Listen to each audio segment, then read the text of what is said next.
तेजस्विनावधीतमस्तु मा विद्विषावहै।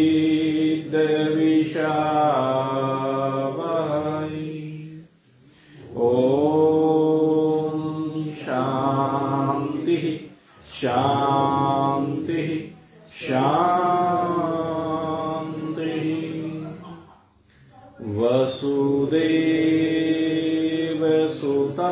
देवं कंसचाणूरमर्दनं देवकी परमानन्दं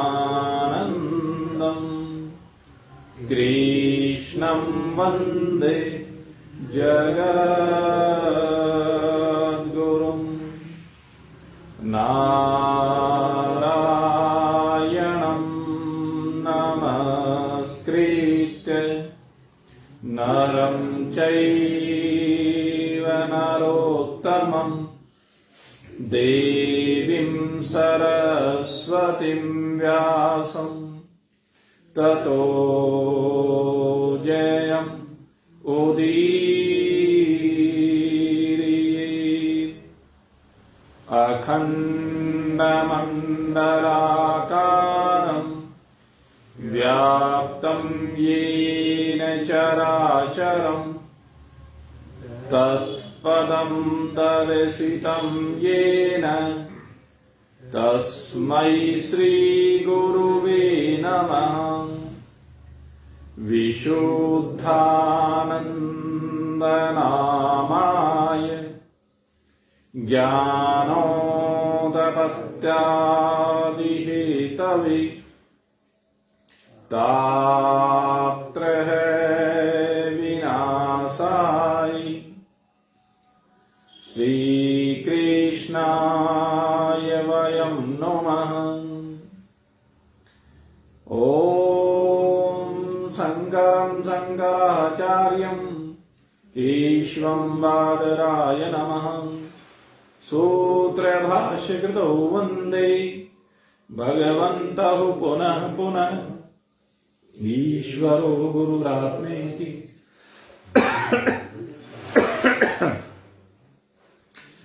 ईश्वरो गुरुरात्मेति मूर्तिभेदविभागिनि व्योमवद्व्याप्तदेहाय दक्षिणामूर्तये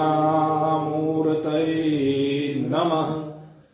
ॐ पूर्णमदः पूर्णमिदं पूर्णात् पूर्णमुदच्यते पूर्णस्य पूर्णमादाय पूर्णमेवावशिष्यते। ॐ शान्तिः शान्तिः शान्तिः। बोली सच्चिदानंद भगवान की मोर मुकुटबंसी की श्यावर रामचंद्र भगवान की उमापति महादेव की पवन सुत हनुमान की बोलो भाई सब संतन की बोलो भाई सब भगतन की जय जय जय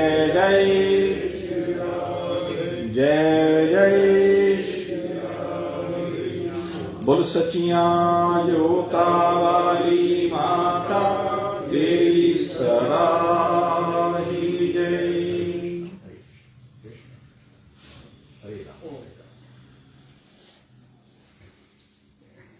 उपस्थित परम सौभाग्यशाली भगवत भक्त वृंद,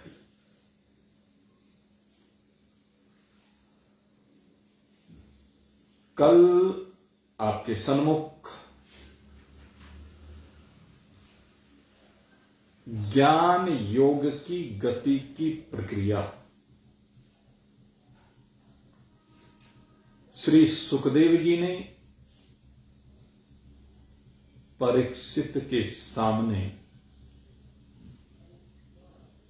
जो रखी थी, उससे आपको आत्मसात करने के लिए उसका निरूपण किया गया। आइए आज हम बात करें योगियों की, जो योग करने वाले हैं वो किस प्रकार से इस शरीर का परित्याग करते हैं। यद्यपि योग हमारा विषय नहीं है, लेकिन महर्षि सुखदेव जी ने सब प्रकार से जो भी मार्ग गति के हैं वो सभी हमारे सन्मुख प्रस्तुत किए हैं। तो हम भी आपके सामने इस विषय का इशारा अवश्यमेव करेंगे, क्योंकि जिस विषय का निरूपण किया जाता है वो विषय जब तक आप आत्मसात नहीं कर पाते तब तक उसका निरूपण असंभव होता है। और ये विषय क्योंकि हमारा नहीं है, इस विषय के ऊपर थोड़ी सी साधना करने के उपरांत मैं ब्रह्मनिष्ठ ब्रह्म श्रोत्रिय श्री स्वरूपानंद जी महाराज से जब चर्चा की तो उन्होंने इस मार्ग से रोक दिया था आगे बढ़ने के लिए। इसलिए इसका केवल मैं आपको इशारा मात्र कर सकता हूं, वही इशारा जो सुखदेव जी के माध्यम से जो भी कुछ समझ में आएगा प्रयास करेंगे, क्योंकि हमारा विषय वेदांत है।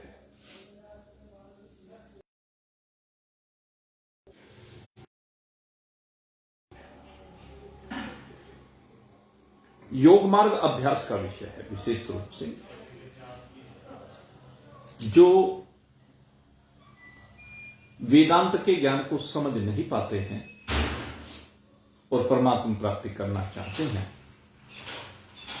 तो उनके लिए योगियों के सानिध्य में इसका अभ्यास ये प्रयास होता है उनका कि हम परमात्मा को प्राप्त करें। इस मार्ग में प्राणायाम और आसन, पहले इन दोनों का विशेष महत्व होता है और इनकी नींव में यम और नियम भी हैं। 5 यम 5 नियम।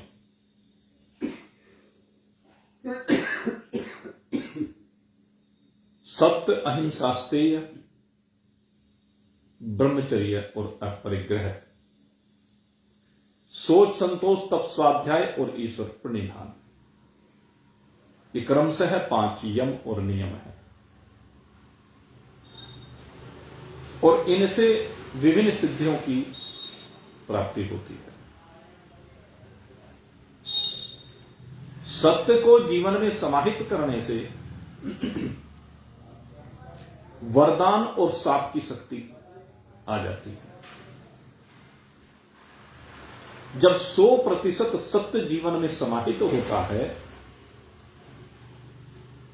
तो जो भी शब्द उस सत्यवेत्ता की वाणी के माध्यम से प्रवाहित हो जाता है वही वरदान बन जाता है या शाप बन जाता है।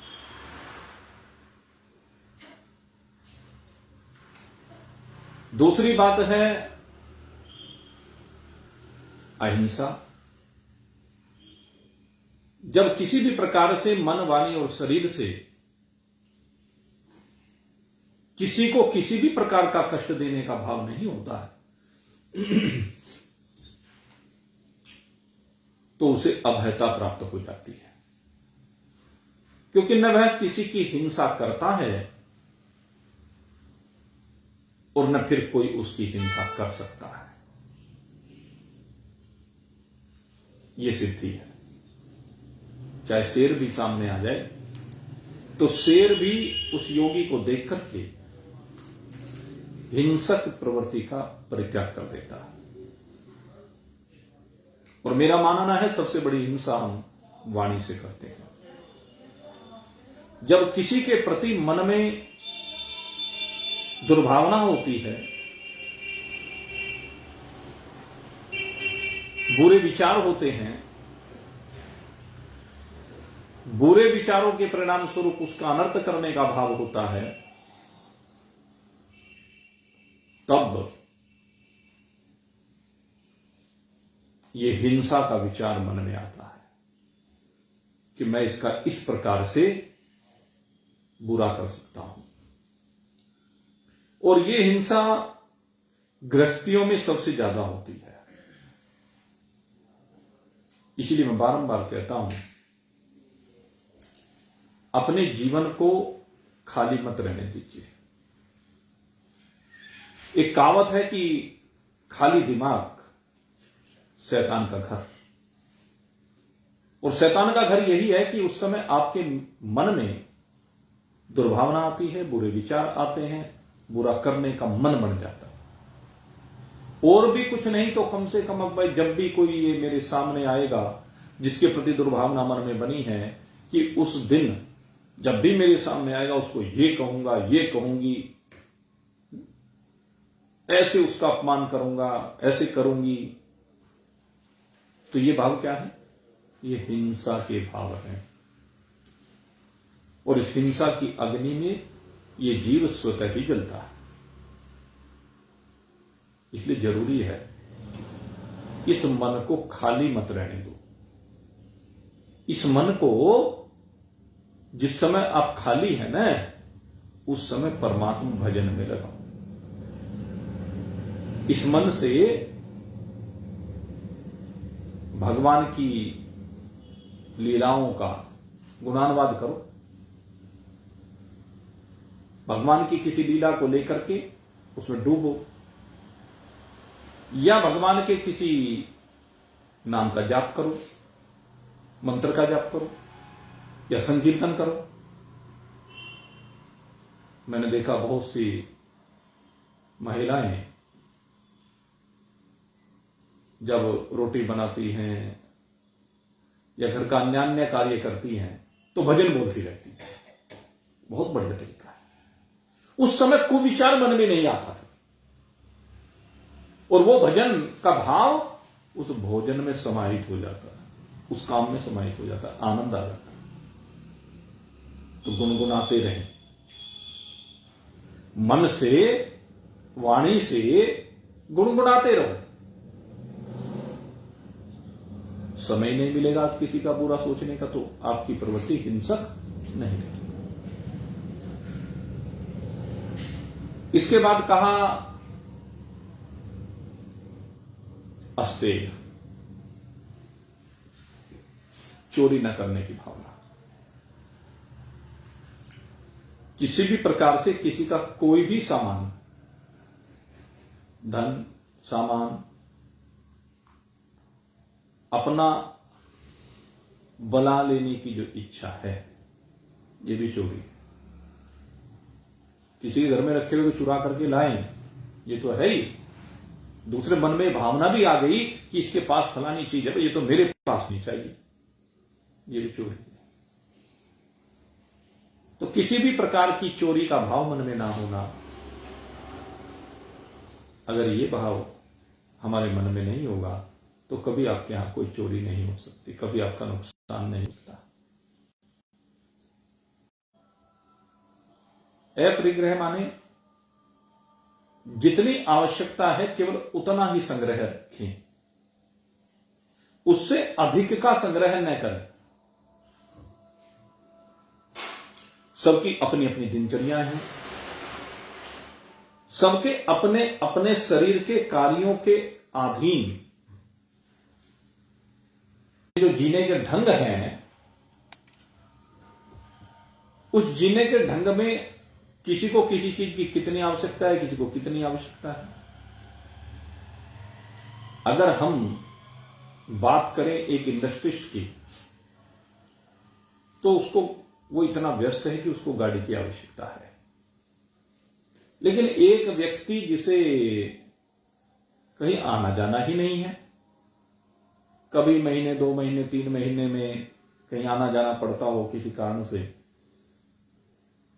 और वो उस इंडस्ट्रिस्ट की गाड़ी को देख करके मन में भावना करे कि मेरे पास भी गाड़ी होनी चाहिए, तो ये जो भावना है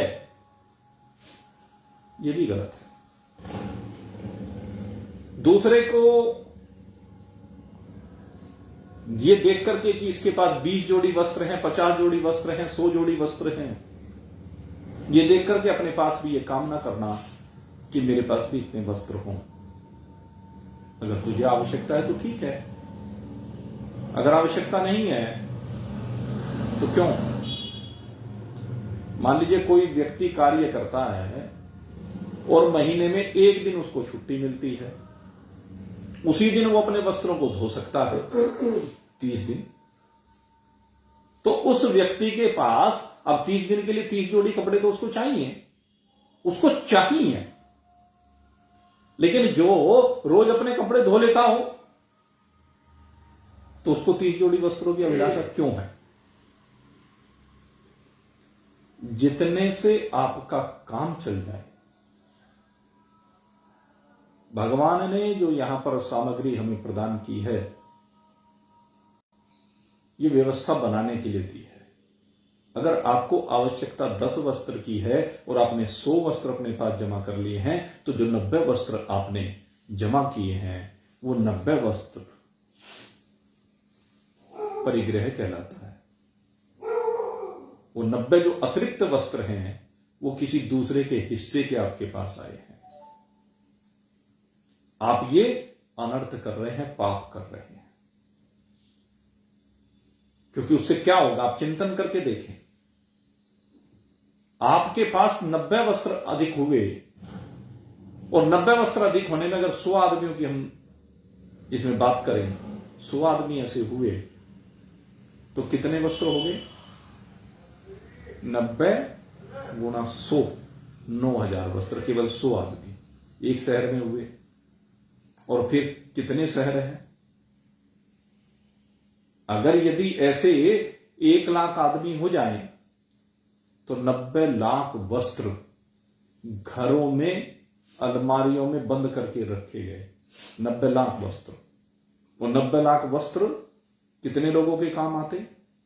उससे क्या होगा, जब 90 लाख वस्त्र एक्स्ट्रा आपके लिए द्वारा खरीद लिए गए तो बाजार में उसकी सोट बन गई, और सोट बनने से उस वस्तु का दाम बढ़ गया, जो अनुचित है। चिंतन करें। ये जो परिग्रह की हमारी मानसिकता है, अत्यधिक परिग्रही जो हम बने हुए हैं, ये बहुत गलत है। जो महान पुरुष सुखदेव जी जैसे हैं तो वो तो परिग्रही है ही नहीं, सबसे पहले प्रारंभ यहीं से किया है। लेकिन चलो मैं कहता हूं कि जितनी व्यवस्था चाहिए उतने से काम करें। अनावश्यक, अब सोचें घर में अगर यदि 10 वस्त्र से काम चल रहा है और आपने 100 वस्त्र जोड़े तो 90 वस्त्र रखने की जगह भी तो चाहिए। अपने दृष्टिकोण से सोच, एक तो आपका इतना पैसा ब्लॉक हो गया। चिंतन करके देखें, जरा जरा सी बातें होती हैं। आपको 10 वस्त्रों की आवश्यकता है, 10 वस्त्र, एक वस्त्र अगर 1000 रुपए का है तो 10 वस्त्र 10,000 के हो गए, और आपने 100 वस्त्र खरीदे तो 1 लाख रुपए के हो गए। 90,000 रुपए आपका ब्लॉक हो गया। और फिर उन 90,000 के वस्त्रों को रखने के लिए एक्स्ट्रा अलमारियां चाहिए, घर में एक्स्ट्रा जगह चाहिए, वो भी तो हो गया ना। दृष्टिकोण बदलने की आवश्यकता है, मानसिकता को बदलने की आवश्यकता है।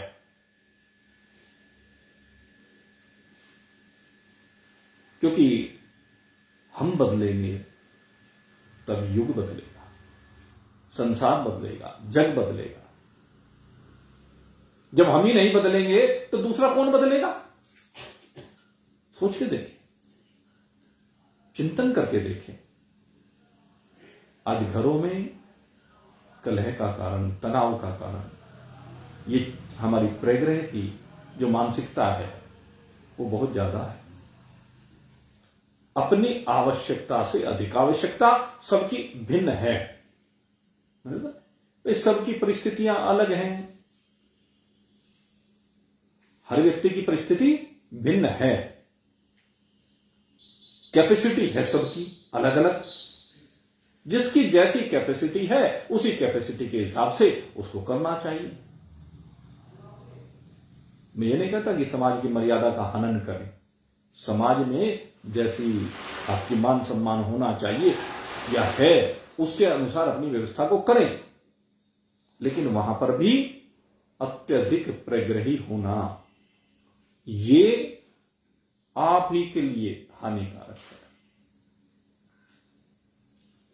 तो सत्य, अहिंसा, अस्तेय, अपरिग्रह और ब्रह्मचर्य,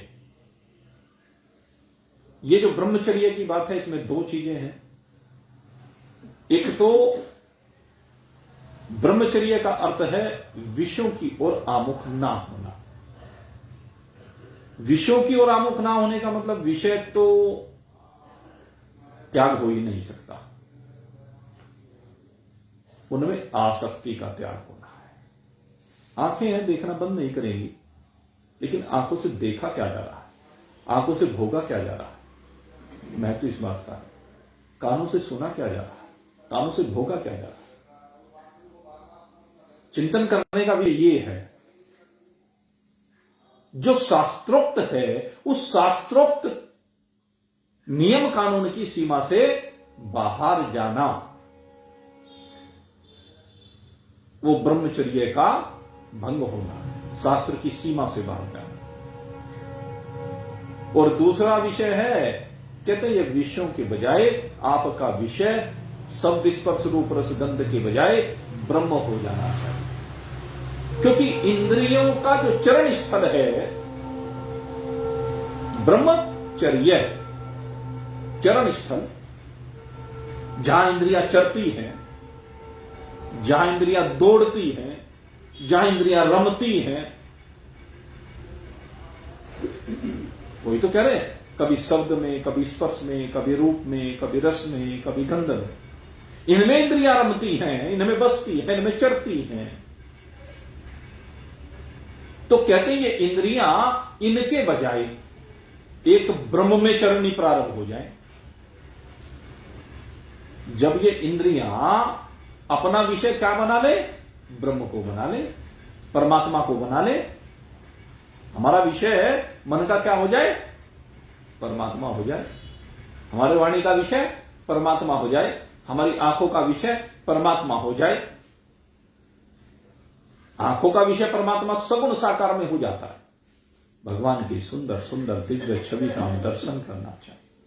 हमारी अभिलाषा यही हो कि हमारे सामने भगवान का बड़ा दिव्य स्वरूप हो। वो शंख चक्र गदा पद्म धारण किए हुए, वो मुरली बजाते हुए, वो गैया चराते हुए, वो धनुष बाण हाथ में लिए हुए, वो डमरू बजाते हुए, जो भी आपकी भावना हो, तो ईश्वर के उस रूप में हम चरण करें। ये आंखों का विषय होना चाहिए। हमारे कानों का विषय क्या होना चाहिए?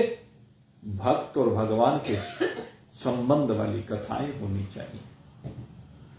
कभी ये मन सबरी में चला जाए, कभी ये मन सुदामा में चला जाए, कभी नंदा में चला जाए, कभी गुरुदेव में चला जाए, कभी नामदेव में चला जाए, कभी ज्ञानेश्वर जी में चला जाए, कभी शंकराचार्य जी में चला जाए।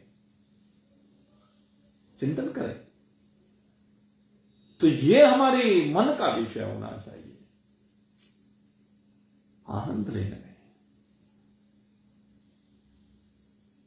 और इसके बाद सोच संतोष तप स्वाध्याय ईश्वर प्रणिधान। सोच का अर्थ है पवित्रता। जीवन में पवित्रता होनी चाहिए। पवित्रता का मतलब केवल ये नहीं कि नहा धो करके हम बैठ गए, ये भी पवित्रता है। गंगा जी में स्नान कर लिया, ये भी पवित्रता है। लेकिन सबसे बड़ी पवित्रता है, सबसे बड़ा सोच है, अपने भावों का शुद्धिकरण करें। भावों का शुद्धिकरण है, भावों को शुद्ध करना है, निर्मल करना है, पवित्र करना है। अगर यदि अपने भावों को आपने शुद्ध कर लिया तो आप पवित्र हो गए। गंगा स्नान किया या नहीं किया इससे कोई फर्क नहीं पड़ेगा, लेकिन अगर आपके भाव पवित्र हो जाए, संत रैदास की तरह से। रैदास ने कह दिया, मन चंगा तो कटौती में गंगा। एक बार एक भक्त काशी जी से हरिद्वार जाने लगा। संत रैदास काशी जी में रहा करते थे। आप जब काशी जी की कथा में आएंगे तो देखा ना, वहां रैदास का बहुत अच्छा मंदिर बना हुआ है। तो जब वो जा रहे थे तो रैदास के पास आए। रैदास, मैं हरिद्वार जा रहा हूं गंगा जी की स्नान करने के लिए। एक भक्त आगे, चल रैदास, तू तो भक्त है, तू भी करा। कहने लगे, कोई बात नहीं भाई, मेरा तो अभी जाने का प्रबंध नहीं है, या भगवान की इच्छा नहीं है, प्रारब्ध नहीं है।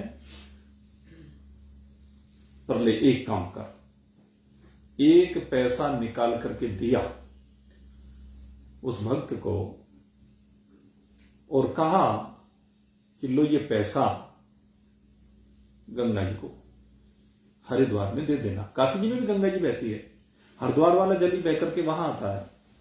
लेकिन उन्होंने कहा कि तो हरिद्वार जा रहा है, वहां बड़ा महत्व है हर की पौड़ी का, लेकिन एक शर्त है, ये पैसा गंगा जी को तब देना जब वो अपना हाथ बाहर निकाल करके इस पैसे को ग्रहण करे। कहने लगे, बोला ऐसा भी होता है?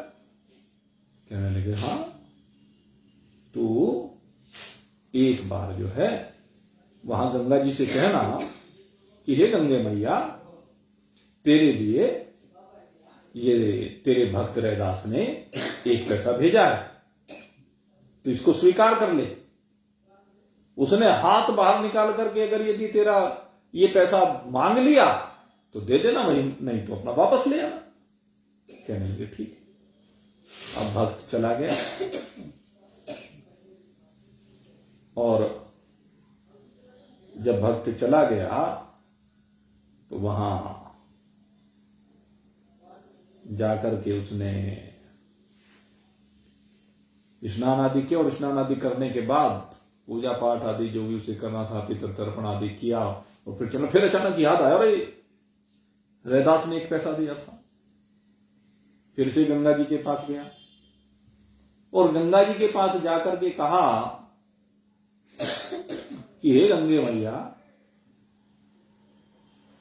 तेरे भक्त रैदास ने तेरे लिए 1 पैसा भेजा है और तू स्वीकार कर ले। और जैसे ये कहा, गंगा जी ने हाथ बाहर निकाल दिया। हाथ बाहर निकाल करके कहने लगे, ला भाई। भक्त ने 1 पैसा गंगा के हाथ पर रख दिया। अब गंगा के हाथ पर रख दिया, वो देखने लगा, अरे गजब हो गया, ये तो गजब हो गया। गंगा ने हाथ पसार करके पैसा ले लिया। तो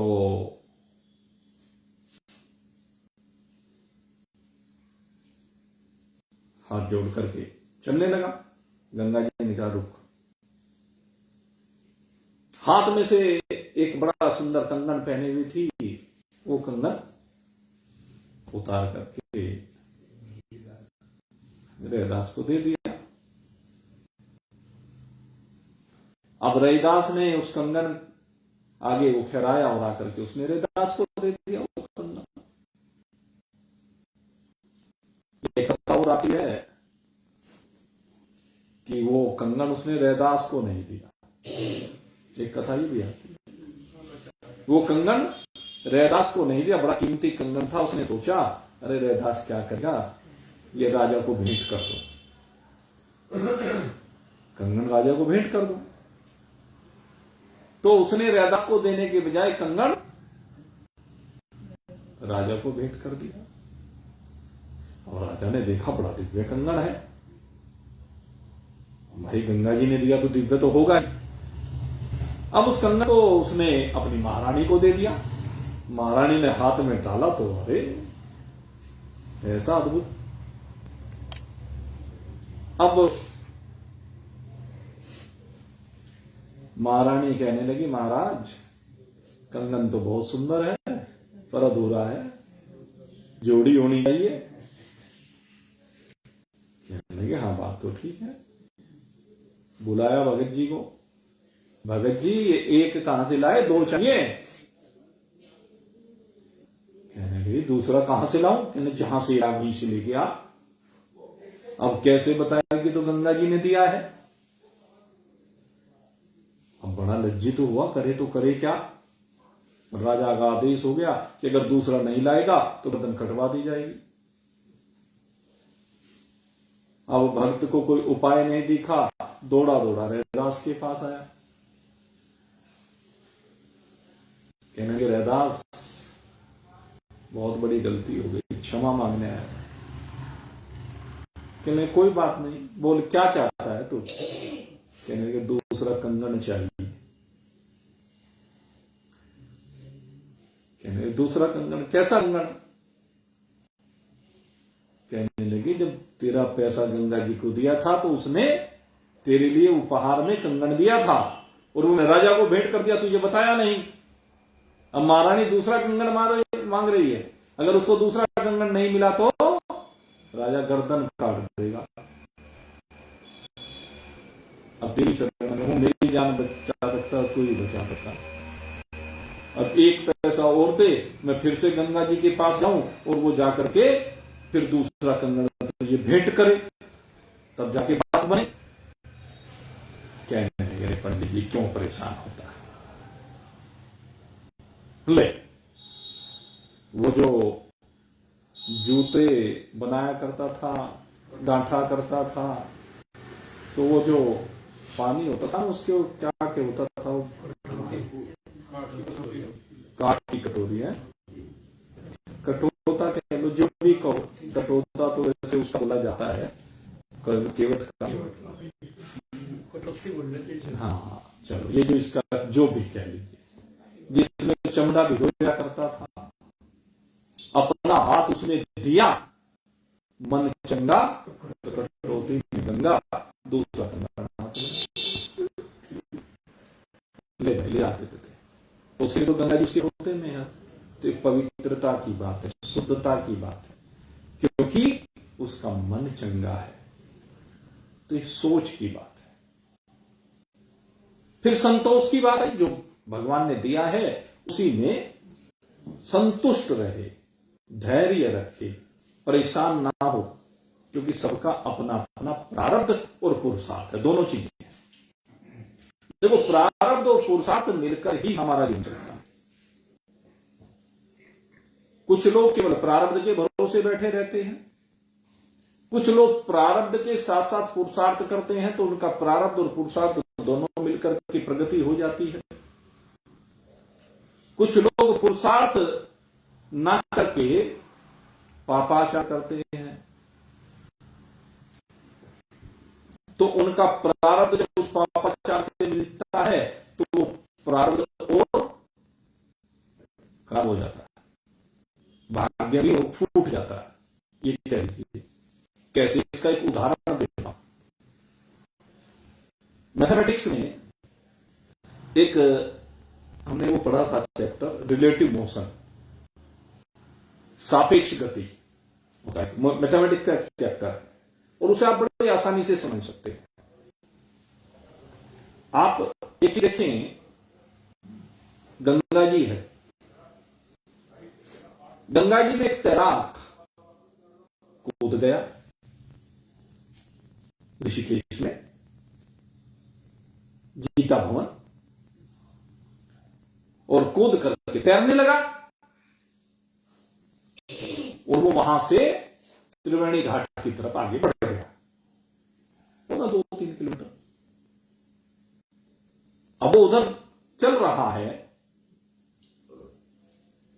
तो आप सोच के देखें, जो नदी की धारा है गंगा जी की, और उसका तैरने का जो वेग है, गति है उसकी, जब वो धारा के साथ साथ चल रहा है, तो जितनी तेजी से वो चल रहा है, क्या उतनी ही तेजी से वो आगे बढ़ेगा? उसमें गंगा जी की चाल, गंगा जी की गति वो और जुड़ जाएगी। जिस गति से गंगा जी बह रही है, मान लीजिए वो तो 10 की स्पीड से आगे बढ़ा, गंगा जी 5 की स्पीड से बढ़ रही है, तो उसकी गति हो जाएगी 15 हो जाएगी ना। जैसे आप हवा की दिशा में चले तो हवा पीछे से झटका मारती है, कहते हैं, उल्टी बात है ना, तो आपकी गति बढ़ जाती है। बढ़ती है कि नहीं बढ़ती है? जैसे ये रेडे वाले होते हैं, एक तो अपने आप खींचता है रेडे वाला साइकिल, वो पेंडल मार करके, और पीछे से एक सहायक और उसको धक्का मार दे तो गति बढ़ जाएगी ना। तो ये तो है आपका प्रारब्ध, गंगा जी, गंगा जी की गति तो आपका प्रारब्ध है, और आप क्या प्रयास, वो आपका पुरुषार्थ है, जिससे आप 10 की गति से आगे बढ़ रहे हैं। तो 10 और 5 15 हो गया आपका पुरुषार्थ जुड़ करके, आपका जो प्रारब्ध में पुरुषार्थ जुड़ा, तो अब आपका भाग्य कितना हो गया? 15 का हो गया। अब वही जो तैराक है, अब वो सोचता है कि मैं अब यहां से वापस चलूं गीता भवन की तरफ। अब वो गीता भवन की तरफ जब चलता है, तो 10 की चाल से अगर यदि वो चले, तो 5 गंगा जी उल्टी बह रही है, लेकिन उसने पुरुषार्थ 10 का किया, 5 उल्टा पुरुषार्थ, भाग्य नेगेटिव चल रहा है। जब नेगेटिव भाग्य चला, तो 5 फिर भी बाकी रह गया। ये पुरुषार्थ की जीत हो जाती है थोड़ी सी। और अगर यदि उसकी गति 5 की हो,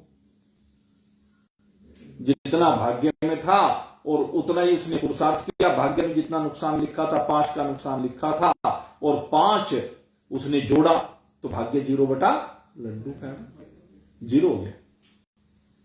और अगर यदि वो उस वेग को देख करके घबरा जाए, तीसरी स्थिति यह भी है, उस वेग को देख करके घबरा जाए, तो गंगा जी 5 की गति से बह रही है, उसकी गति 0 हो जाए, तो वो बजाय गीता भवन की ओर बढ़ने के हरिद्वार की तरफ बहता चला जाएगा। ये विनाश की तरफ, ये क्या है? यानी उसका भाग्य अब विनाश की ओर लेकर जा रहा है। पुरुषार्थ जीरो हो गए, जब विपरीतता है जीवन में, तो विपरीतता के जीवन में आने पर नष्ट हो गया सब, उल्टा हो गया, कर्जे में डूब गया। ये फर्क है। यह पुरुषार्थ जरूरी है। पुरुषार्थ तीव्र होना चाहिए। तीव्र पुरुषार्थ प्रतिकूल दिशा में भी जिस समय आपका भाग्य आता है, भाई आएगा ये तो, कभी भाग्य आपको सहायक बनेगा और कभी आपके विरोध में खड़ा हो जाएगा। क्योंकि पॉजिटिव नेगेटिव पाप पुण्य दोनों का फल है ना। पाप भी आता है, पुण्य भी आता है फल देने के लिए। जब पाप फल देने के लिए आता है तो नेगेटिव होता है। उस समय नेगेटिव को पॉजिटिव बनाने के लिए आपको तीव्र पुरुषार्थ करना होगा, तब जाकर के कामयाबी मिलेगी। इसलिए जरूरी है संयम रखें, धैर्य रखें, अपने भाग्य को स्वीकार करें, क्योंकि जो कल किया हुआ है वही आसान में आ रहा है। लड़े, जब भाग्य विपरीत हो तो उसके साथ लड़े जरूर। लड़े मतलब संघर्ष करें। संघर्ष करना आवश्यक है, तो विपरीतता तो आएगी। जीवन बहुत बढ़िया चल रहा है, आय का साधन भी ठीक है, परिवार की व्यवस्था भी ठीक चल रही है। अचानक परिवार का मुखिया, उसका बुलावा आ गया, परिवार के मुखिया का बुलावा आ गया। मुखिया चला गया, क्या होगा? सारी व्यवस्थाएं गड़बड़ा जाएंगी। बहुत दिनों में जाकर के गाड़ी पटरी पर आएगी, अगर पुरुषार्थ करें और रोते ही रहे। भाई अब जो चला गया वो तो आने वाला नहीं, चला गया जो वो लौट के आने वाला नहीं है। जाने वाले लौट के नहीं आते हैं। यही संसार का यहां चक्र है। जब जाने वाला तो लौट करके नहीं आएगा, तो तुझे यहां पर संघर्ष करना पड़ेगा। इसलिए मेहनत कर, संघर्ष कर, अपने भाग्य को अपने आप तुझे बनाना पड़ेगा। यही तो भाग्य की विपरीतता है। किस समय किसके सामने क्या परिस्थिति आ जाए कुछ पता नहीं है भाई। अभी आप बिल्कुल सकुशल हैं और एक क्षण के बाद क्या हो जाए। वहां धौली गंगा के नीचे पावर प्रोजेक्ट में किसी ने सोचा क्या? सेकंडों में काम हुआ, सेकंडों में। वो बरनावा में वो बन रहा था हॉल, और उसके नीचे 5 दिन में 4 दिन में वो लेंटर खोलने की आज्ञा हो गई। उनको पता था कि तुम्हारी मृत्यु तुम्हें बुला रही है। कितनी देर लगी? एक क्षण मात्र लगा, सेकंडों में काम हो गया। ऐसा सैलाब आया, सोचें लाखों क्विंटल मलबा हमारे ऊपर गिर जाए, कैसी जान बचे? बचती है। अब परिवार के बारे में सोच के देखें, वही इंजीनियर कमाने वाला था, वही मजदूर कमाने वाला था, घर में पढ़ा लिखा कोई है नहीं, काम करने वाला कोई है नहीं, हैंड टू माउथ है, जितना कमाया उतना खर्च कर दिया। अब क्या होगा? अब ये होगा कि तुझे मेहनत करनी पड़ेगी। जो रह गए उसे संघर्ष करना पड़ेगा, उसे अब जीने का तरीका सीखना पड़ेगा। इसलिए यहां धैर्य रखने की जरूरत है, संयम रखने की जरूरत है, हाथ में हथियार लेकर के खड़े होने की जरूरत है। संतोष, सोच, संतोष, तप। तप का मतलब है अपनी इंद्रियों को तपाना, अपनी इंद्रियों को विषयों से दूर लेकर के जाना, अपनी इंद्रियों को शास्त्रोक्त रीति से व्यवहार के लिए प्रेरित करते रहना, वो शास्त्र विरुद्ध ना जाए। और एक कहा स्वाध्याय, दो प्रकार का स्वाध्याय होता है। एक स्वाध्याय होता है अच्छे अच्छे धार्मिक ग्रंथों का अध्ययन करना। जब खाली बैठे तो अध्ययन करें केवल, जैसे मैंने कहा भजन कर रहे हैं तो ये भजन है। स्वाध्याय भी एक भजन में आता है। और स्वाध्याय से मन की ग्रंथियां, ये जो खोपड़ी बंद है ना, खुल जाती है। इसके कपाट खुल जाते हैं, इसके दरवाजे बंद है ना, ये खुल जाते हैं स्वाध्याय से। स्वाध्याय से संशयों की निवृत्ति होती है। हम बात तो बहुत करते रहते हैं, अरे ये कमी, ये हमारी समझ में नहीं, ये समझ में नहीं आया। समझ में कैसे आए? तूने समझने का प्रयास किया क्या? गीता जी को कभी हाथ में उठाकर पढ़ने का प्रयास किया क्या? समझने का प्रयास किया क्या? जिसने पढ़ी ली उसने समझने का प्रयास किया क्या?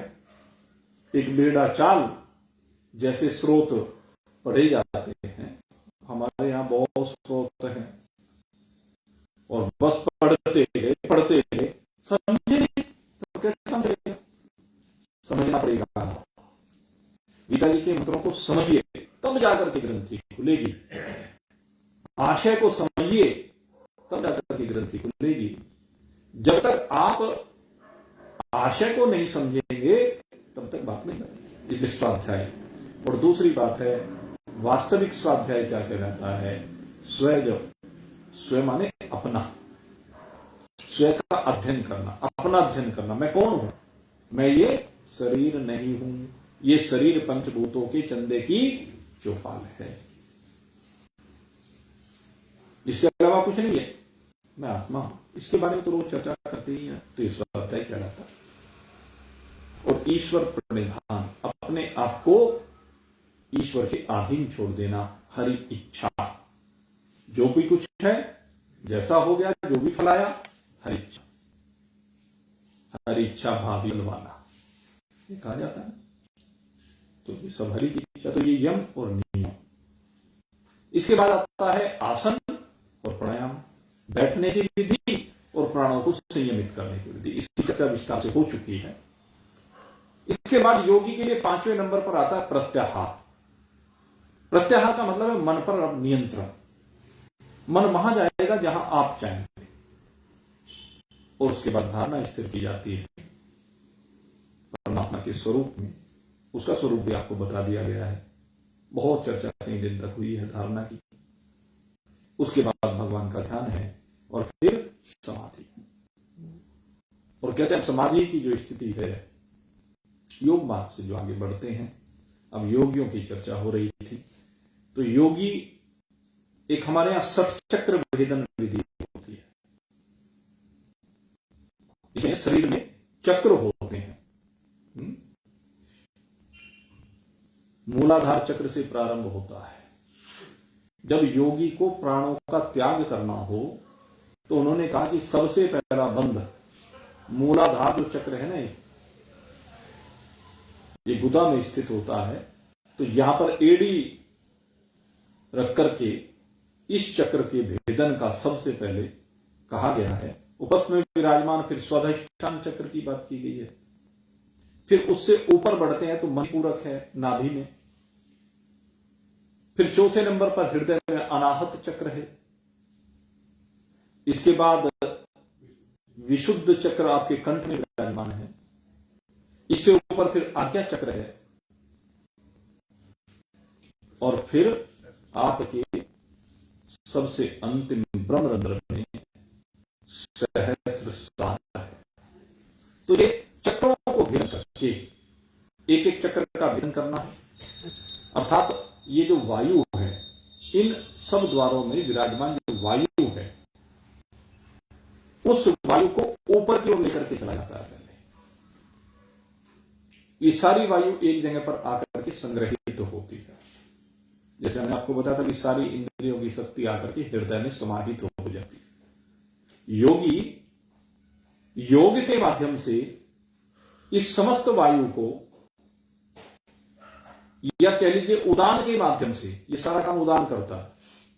उदान के माध्यम से व्यान वायु को नियंत्रित करते हुए फिर एक एक करके ये समान वायु को, अपान वायु को, सबसे मुख्य रोल है यहां पर अपान वायु का, क्योंकि नीचे अपान वायु होती है। इस अपान वायु को ले जाकर के यहां प्राण के साथ जब इसका संगम होता है नाभि में, यहां से ऊपर उठाई हृदय में लेकर के जाए। अनाहत चक्र सबसे मुख्य चक्र, ये यहां पर अनाहत चक्र होता है, संधि है यहां पर, ये कह लीजिए।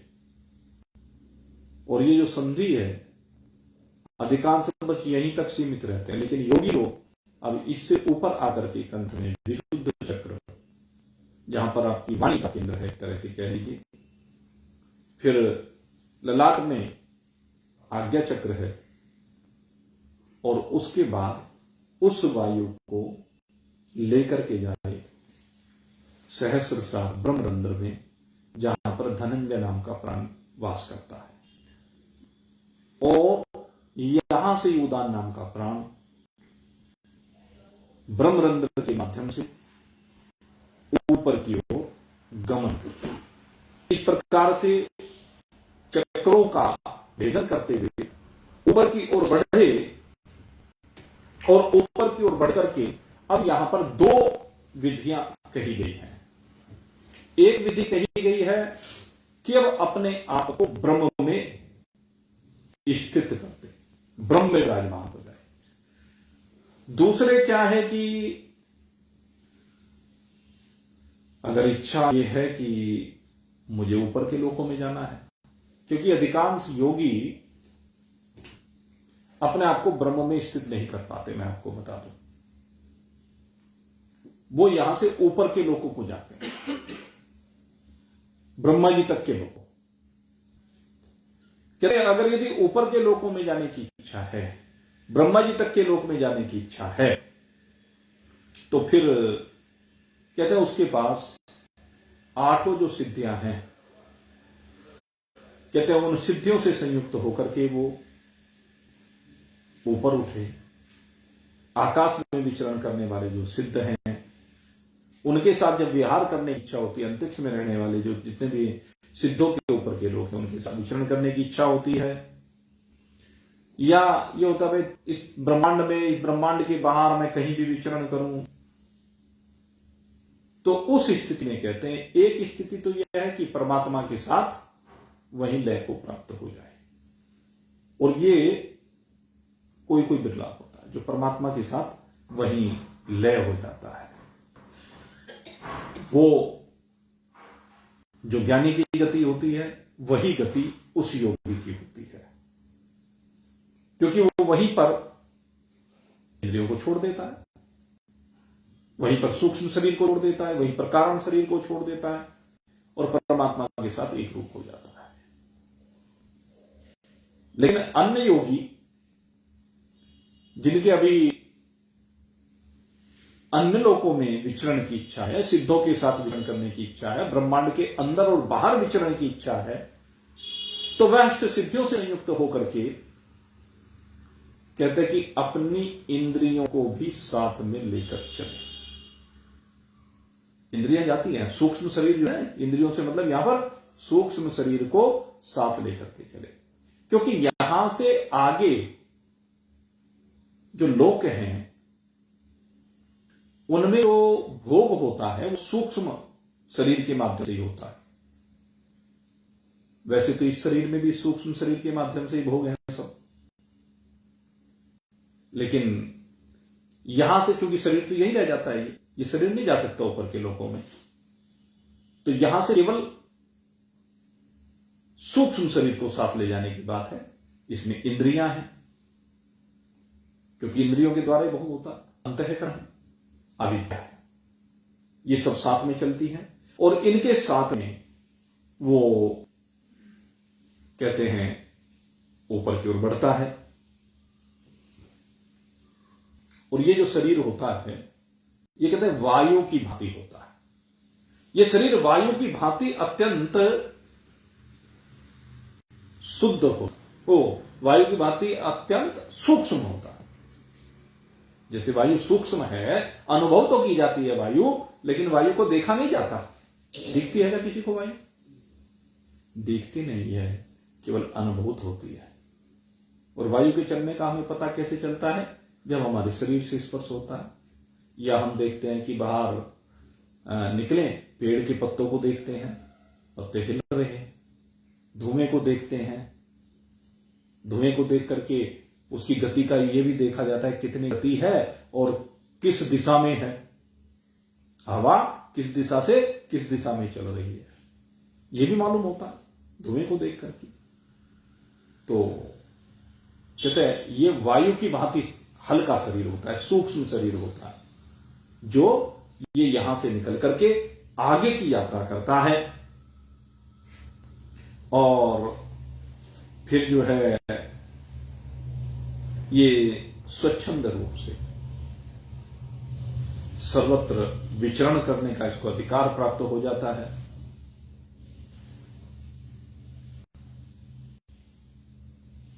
कहते ये योगी के लिए संभव है, पुरुष योगी के लिए जो अभी कर्मों से बंधा हुआ नहीं है। एक चीज ये भी है, जो कर्मों से बंधा हुआ है योगी अभी यहां चमत्कार दिखाने में रहता है योगी अभी, क्योंकि आपने देखा होगा ना बहुत से योगी क्या होते हैं, उनके पास जब सिद्धियां आ जाती हैं तो उन सिद्धियों का प्रदर्शन उनका उपयोग करना प्रारंभ कर देते हैं। विभूति पाद जब आता है, मेरे ख्याल से विभूति पाद में बात करें कि योगी के पास जो भी ये सिद्धियां आती हैं उसे उनका उपयोग नहीं करना चाहिए। अगर वो उनका उपयोग करता है तो वो अपने योग से भ्रष्ट हो जाता है, अपने लक्ष्य से वो पीछे रह जाता है, मंजिल नहीं मिल पाती उसको, क्योंकि भटक गया बीच में। तो वही बात यहां पर समझा रहे कि कर्म में अगर यदि वो लगा हुआ है, अभी कर्मों की तरफ वह आमुख है, अभी जो भी भाव कर्म का किसी भी माध्यम से हो, चाहे लोक कल्याण का भाव हो, तो कहते हैं वो लोक कल्याण तो कर लेगा, परोपकारी तो हो जाएगा, लेकिन वो स्वेच्छा से विचरण करने वाला योगी नहीं बन सकता। उसके अंदर एक अधूरापन रह जाएगा। तो ये जो अधूरापन है वो उसे ऊपर स्वच्छंद रूप से विचरण नहीं करने देगा। ब्रह्मांड के अंदर बाहर जो सिद्धों वाली स्थिति होती है, वो सिद्धों वाली स्थिति उससे प्राप्त नहीं हो सकती। उस स्थिति को अगर प्राप्त करना है तो कर्मों के बंधन से बाहर निकलना पड़ेगा, कर्मों में जो आसक्ति है उससे बाहर निकलना पड़ेगा, जो राग और द्वेष के भाव हैं उनसे बाहर निकलना पड़ेगा, जो पंच क्लेश हैं उसमें कहा कि पंच क्लेशों की सीमा से बाहर निकलना पड़ेगा। पंच क्लेशों में एक जो भाव है अविद्या, अस्मिता, राग द्वेष और अभिनिवेश, राग और द्वेष, ये दो जो चीजें हैं ना, ये सबसे भयंकर है। राग भी और द्वेष भी, चाहे वो किसी से किसी भी कारण हो जाए, किससे कुछ वास्ता ना मतलब और राग हो जाता है, किससे कुछ वास्ता ना मतलब द्वेष हो जाता है। चलते चलते, बस में बैठे बैठे सड़क पर चलते चलते पता लगता है कोई अनुकूलता सी का जीव देखा, हो गया राग, कोई प्रतिकूलता से देखा, हो गया द्वेष। सड़क पर चलते चलते हो जाता है कि नहीं हो जाता? ये दो भाव सबसे भयंकर हैं योग दर्शन में बाधा के, किसी से राग होना या किसी से द्वेष होना। इन दोनों भावों से बाहर निकलना होगा। वैसे तो पंचक्लेश ही है, अविद्या, अस्मिता, राग, द्वेष और अभिनिवेश, पांचों ये सब बाधा, तो इन बाधाओं को हटाना होगा। तो जो अभी कर्म में आसक्त है वो स्वच्छंद विचरण नहीं कर सकता। तो इस प्रकार से यहां तक की बात कही। अब इससे आगे ये योगी यहां इस लोक से आगे किस किस प्रकार से, कौन कौन से लोक में किस तरह से भ्रमण करा है, कहां कहां क्या क्या उसे मिलता है, अब इसके बारे में भी श्री सुखदेव जी परीक्षित जी को बता रहे हैं। और ये कल बताएंगे, क्योंकि अब समय की बाध्यता है, आपको मालूम है, तो समय पर ही सत्संग को विश्राम दिया जाता है। ये आपकी बुद्धि को परीक्षण करने के लिए या संशय को हरण करने के लिए इस विषय को रख रहे हैं। मैंने पहले भी कहा कि ये विषय हमारा नहीं है, लेकिन फिर भी इस विषय में जितनी भी जो जानकारी है वो थोड़ी बहुत, क्योंकि हमें तो नाम मात्र की जानकारी है भाई। इसमें देखो हम सीधा सा हम सच्चाई को स्वीकार करते हैं, यह नहीं कि कोई भ्रांति वाली बात करें। जितनी भी जानकारी है थोड़ी बहुत टूटी फूटी सी, उसके माध्यम से इस विषय को आपके सामने रख रहे हैं। कल भी इस विषय को आगे जो लोग हैं उनके बारे में योगी कैसे कैसे उनमें गमन करता है उसकी चर्चा कल करें। अब यहीं पर आप सबके लिए शुभकामना करते हुए, भगवान से प्रार्थना करते हुए आपके कल्याण की विश्राम। बोली सच्चिदानंद भगवान मौर्य मुकुटवंश श्यावर रामचंद्र भगवान उमापति महादेव की, पवन सुत हनुमान की। बोलो भाई सब, बोलो भाई सब भगतन जय जय जय जय जय जय। बोल सचिया जोता वाली माता तेरी।